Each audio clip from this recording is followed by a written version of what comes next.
BA part प्रथम वर्ष की राजनीति विज्ञान की क्लास में आज हम आधुनिक दृष्टिकोण की विशेषताओं के बारे में अध्ययन करेंगे। जिस प्रकार हमने पिछली क्लास में हमने जाना कि जो परंपरागत दृष्टिकोण है वे कल्पनात्मक है, एक प्रकार का मूल्य आधारित अध्ययन है, संकीर्ण अध्ययन है, संकुचित है, और जो उसकी अध्ययन पद्धतियाँ थी वो अपरिष्कृत थी। कानूनी, औपचारिक और संस्थागत अध्ययनों की प्रमुखता दी गई थी और जो उसका चिंतन था उस पर जो व्यक्तिनिष्ठता के तत्व थे उसमें उनकी प्रधानता थी। कहने का तात्पर्य प्रतिपादकों के व्यक्तित्व और दृष्टिकोण का उस पर बहुत अधिक प्रभाव पड़ा, जिसके कारण से परंपरागत दृष्टिकोण संकीर्ण और संकुचित या सीमित क्षेत्र तक की था। आज हम आधुनिक दृष्टिकोण की विशेषताओं पर अध्ययन करेंगे, जिसमें इसकी प्रथम विशेषता आती है मूल्य मुक्त अध्ययन पर। जो परंपरागत दृष्टिकोण था वो मूल्य आधारित दृष्टिकोण या मूल्य आधारित अध्ययन पर बल देता है, जबकि आधुनिक दृष्टिकोण है वह मूल्य मुक्त अध्ययन पर बल देता है।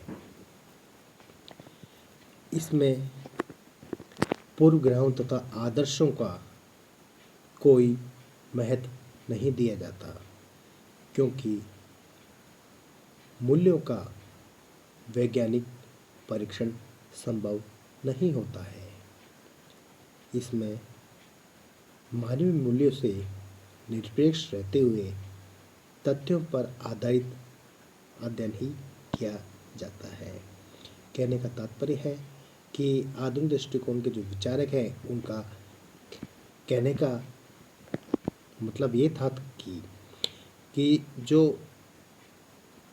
राजनीतिक शोध है उसमें शोध करते समय यह शोधकर्ता द्वारा अपने मूल्य, आदर्शों, परंपराओं इत्यादि को एक तरफ रखकर अध्ययन करना चाहिए, जिससे कि जो उसके निष्कर्ष है पूर्ण रूप से सही प्राप्त हो सके।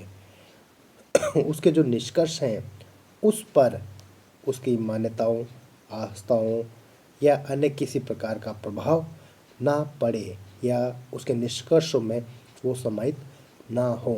इसलिए मूल्य निरपेक्ष अध्ययन पर बल देता है, जो कि इसकी प्रमुख विशेषताओं में से एक है।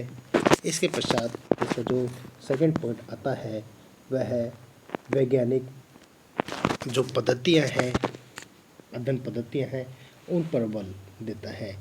जबकि जो परंपरागत दृष्टिकोण था उसमें जो उसकी पद्धतियाँ थी वो अपरिष्कृत थी, पुरानी थी, ऐतिहासिक थी, दार्शनिक थी।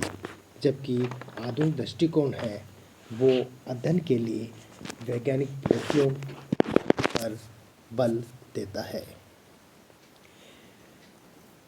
आधुनिक विचारक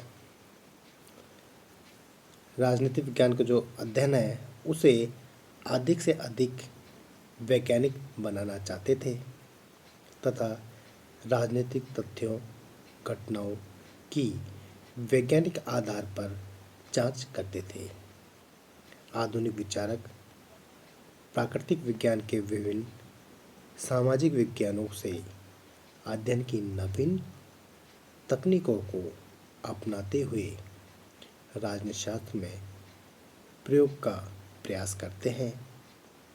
इसके अतिरिक्त परिष्कृत उपकरण जैसे अनुरूपण, गतीय प्रतिरूप, सर्वेक्षण एवं विश्लेषण जैसी नवीन जो पद्धतियाँ हैं वैज्ञानिक उनके प्रयोग पर बल देते हैं।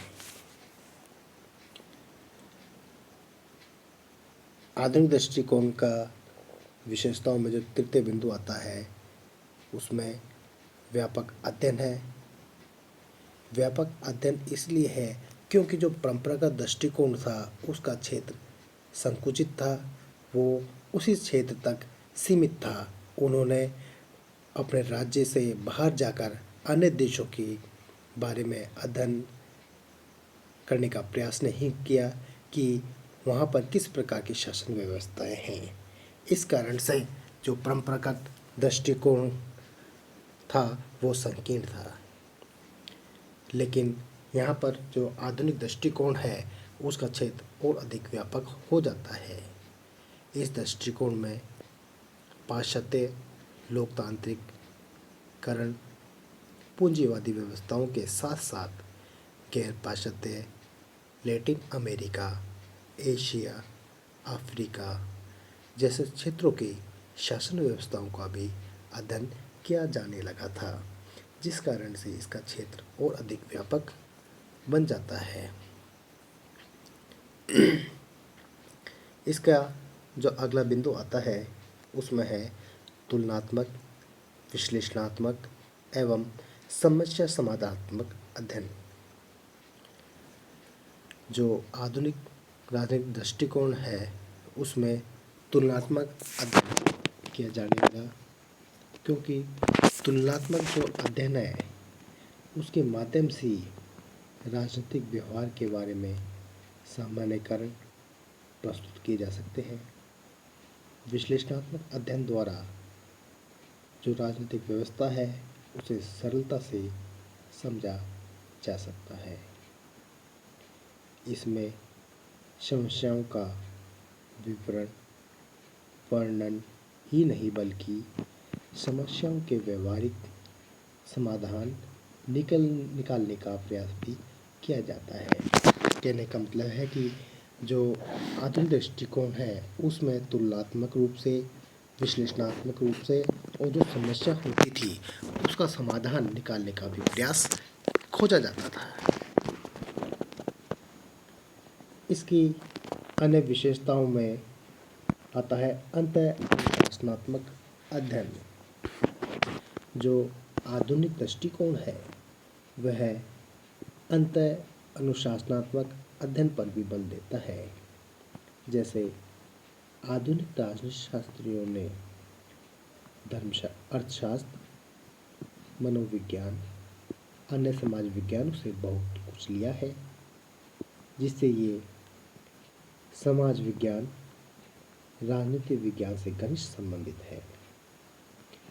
मनुष्य के विशेष व्यवहार के यथार्थवादी अध्ययन के लिए अन्य समाजशास्त्रों में विकसित तकनीकों, पद्धतियों एवं अवधारणाओं आदि के परस्पर आदान